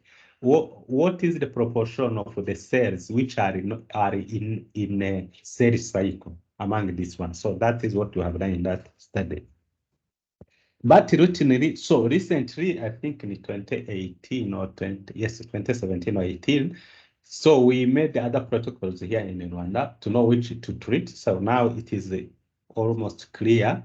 So bitewe na grade twabonye muri histology, so bamwe bashobora kuvurwa, abandi ni just watch and wait. Abandi bagakurikiranwa cyangwa bagahita babagwa cyangwa bagahabwa imiti, but these drugs are very expensive. So this is the digital rectal examination. Of course, uza urutoki muri rectum, then you palpate the prostate. As you can see, it is just very simple. And then ultrasound, kubera ko uyinyuje hano imbere hari organe nyinshi zakuje, na so hari ultrasound zikoreshwa uyinjiza muri rectum ikegera prostate ukayireba neza. So hano murabona ko hariho n'urushinge, ni ukuvuga si icyo gusa, aka gashinge kagufasha gufata specimen, small cores. Akenshi ku muntu ufite prostate cancer ni nazo bakora, hanyuma these cores, they will be brought to histopathology department, and then we will see. Ubu ngubu protocol igezweho nuko bakora cores akavuga ati izi ngizi nazikuye kuri let's say base of the prostate, izi kuri apex iburyo cyangwa ibumoso, ku buryo ziba ziri utuntu dutandatu.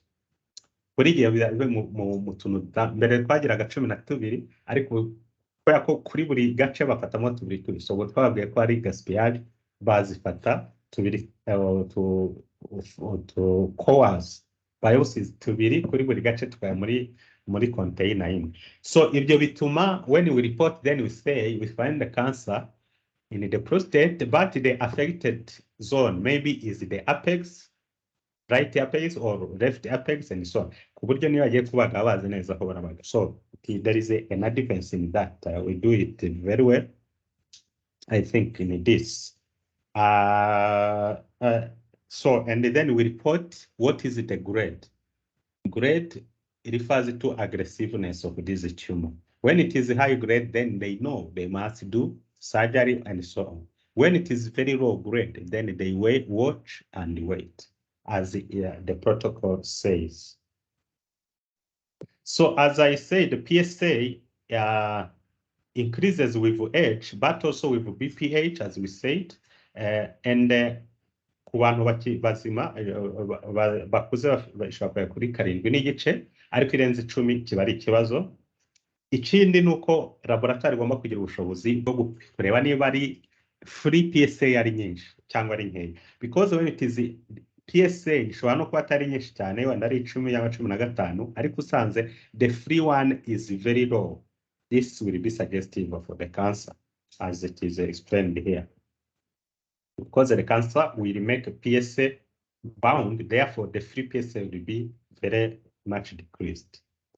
So this is a just representation on what we see on histology.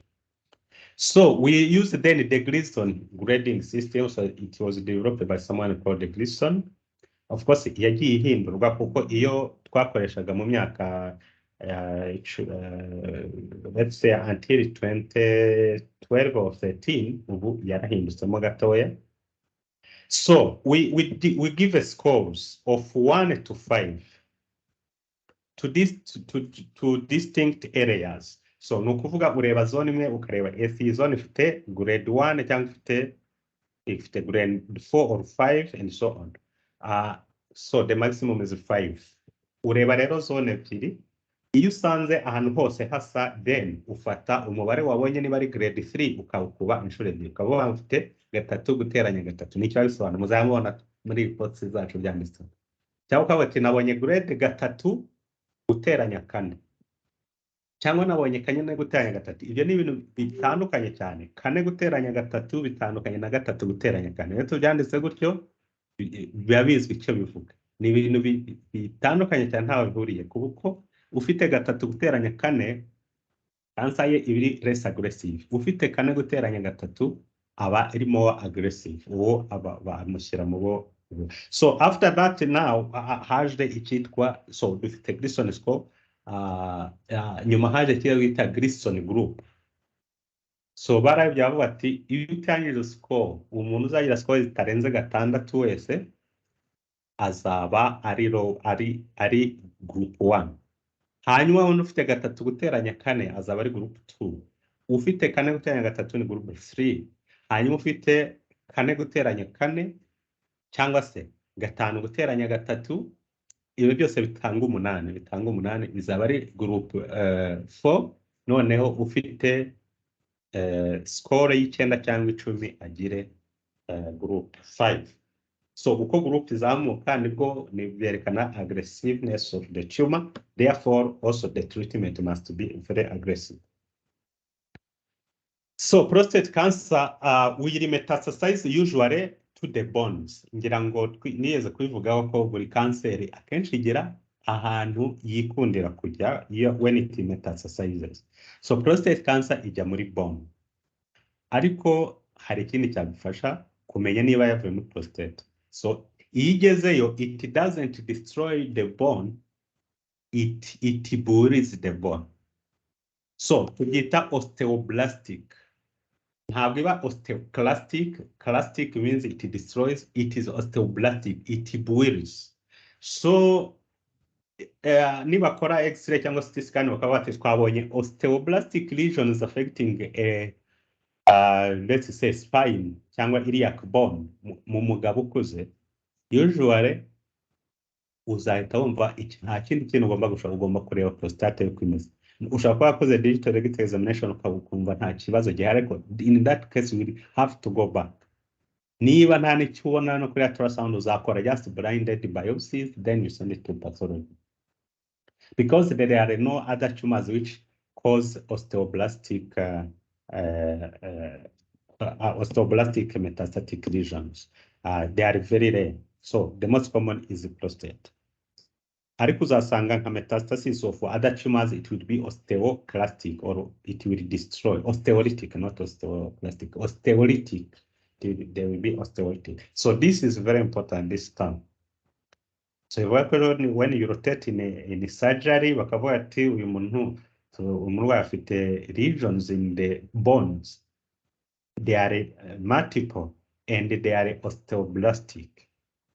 What do you think? So nuba ari umugabo kabira that will be a big problem. Ni how wahera bahita bagusibiza bati no umunyeshuri he doesn't or she doesn't qualify to rotate here, she must go back. Other things is that this you have increased the serum alkaline phosphatase, increase the PSA and the prostatic acid phosphatase. So these are things which we can measure in the blood, in the serum, of course. Usually you combine all these. Ariko ikunze gukoreshwa ni PSA. So prostatectomy is performed for localized cancers while advanced cancer is treated with hormone suppression to reduce testosterone and dihydrotestosterone. So anga niho bakoresha gonadotropin releasing hormone analogs. Iyo navugaga mbere bisa naho gushuka umubiri yuko hakozwe these hormones which stimulated the synthesis of testosterone. And you will shut down the anterior pituitary because, of course, these analogs, they will shut down the anterior pituitary because this is the one which has stimulated the production of testosterone. So ni nkaho umubiri muzi ko uburyo pituitary gland ikora yumva concentration of certain hormones in the blood, yakumva ziri hasi, concentration iri hasi, let's say ya thyroxine, the hormone from the thyroid. Nimva ziri hasi icyo pituitary izakora ni ukukora TSH nyinshi kugira ngo ijye gustimira thyroid. So the same here, you have a gonadotropin releasing hormone. Izo ngizo nizo zagenda zikore kuri testis, ikore testosterone. Mu gihe rero uhaye umurwayi analogs, nuko imiti isa ijya gusa n'izi gonadotropin releasing hormone, pituitary zabishutswe ko umubiri ufite iriya releasing hormone nyinshi, bityo ko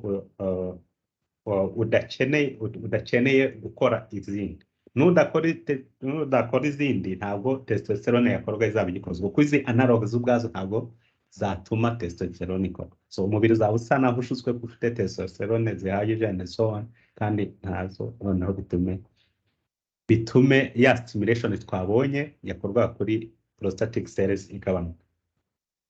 So we have also frutamide acts as a competitive inhibitor or at the androgen receptor. Nubwo receptor of androgen to the prostatic cells. Niba androgen yajyaga ikazistimira kubyara izindi, noneho ugakoresha indi competitive inhibitor, iyo izagerayo ifixe kuri za receptor zimeze nk'inzugi, ibuze androgen y'ubwayo kuza aho ngaho, bituma akazi kawe androgen kadakorwa, then the growth of these cancer cells will stop. So this is just what is done. Ariko rero ikimwe mu bibazo bihari muri other modes of treatment which are not shown here ni ugukuramo testis. Muzabona ko abantu benshi bahita bakurwamo testis bafite prostate cancer. Nta kindi babikorera, ni ukugira ngo nabura za testosterone, therefore cancer cells will no longer grow. So icyo ni kimwe, ni igitekerezo cyiza, biranakorwa, ariko ikibazo kimwe kizamo nuko na adrenal glands zikora testosterone. So when you remove testis, you have solved the problem, but not at 100%, because adrenal glands also they secrete testosterone. Niyo mpamvu iyi miti ubwayo niyo yagira akamaro kurusha gukuramo testis ubwayo. Nibyo byagira akamaro. But these drugs are usually expensive, so ntabwo abantu bose bazibasha, so that becomes an issue then. Hazamo n'ibibazo by'umuco, wacu bati bakuramo testis, then baba bampinduye iki, so nta kamaro gifite mu rugo. So you understand that is an issue also. So that's all for this presentation. If you do have a question, then you can ask them.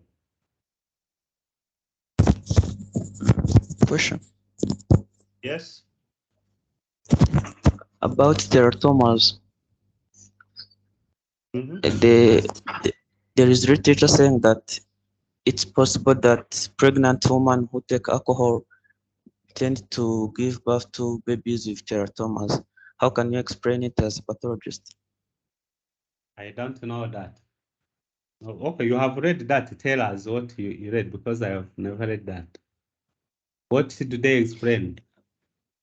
In embryology courses, they explain that females who take alcohol while they are pregnant in their first trimester mainly, they tend to give birth to babies with teratomas. but they don't explain the mechanism. Yeah. Okay, I will check. Of course, most of the things people they drink or eat during pregnancy, they can be teratogenic, they can be carcinogenic. Yes, I know that. That's why it is alcohol, smoking should be prohibited during pregnancy.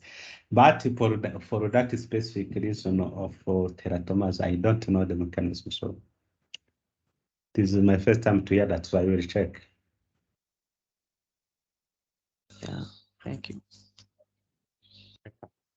So here on this diagram, you see the spine and you see the regions which are reddish here. So there is no osteolysis, but there is an increase, I think, in the bone matter here. So this is affected, this one, maybe this is not. But on a CT scan, usually it is very clear to see that it is osteoblastic. Nukuvuga kuri CT scan or X-ray, you will find there is a region, but which is more calcified. While in osteolytic, there will be a region which is lucent. So it will be radiolucent when it is osteolytic, and it will be radio-opaque when it is osteoblastic. Any other questions?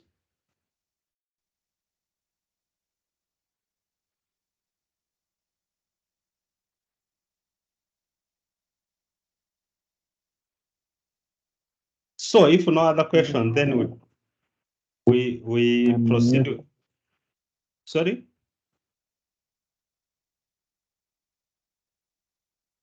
Okay, we can proceed with the female genital system.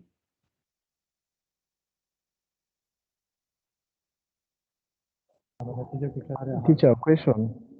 Yes. When there is a removal of one testis, doesn't it affect another testis physiologically? And the one which is not unaffected, it is not affected when the one is removed, one testis. You mean being affected of what? Like we have removed one testis.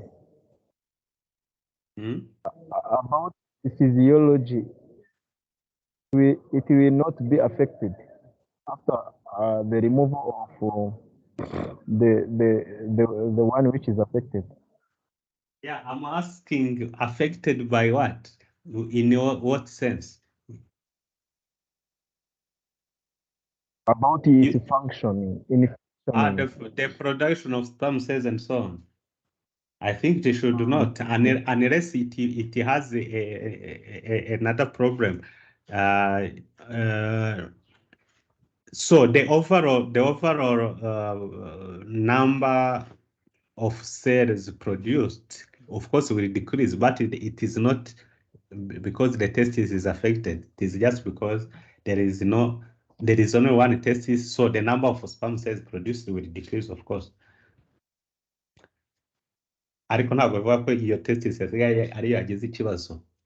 Kubera ko indi idahari, ntabwo indi yagize ikibazo. Otherwise, if for example, the first one was removed because, let's say, for the autoimmune disease, that autoimmune disease can now attack the other one. So it depends on the reasons.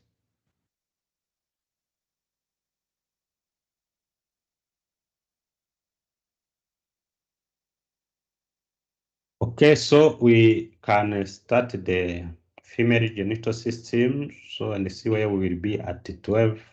So hopefully we'll finish it at 3 or 3:30 p.m.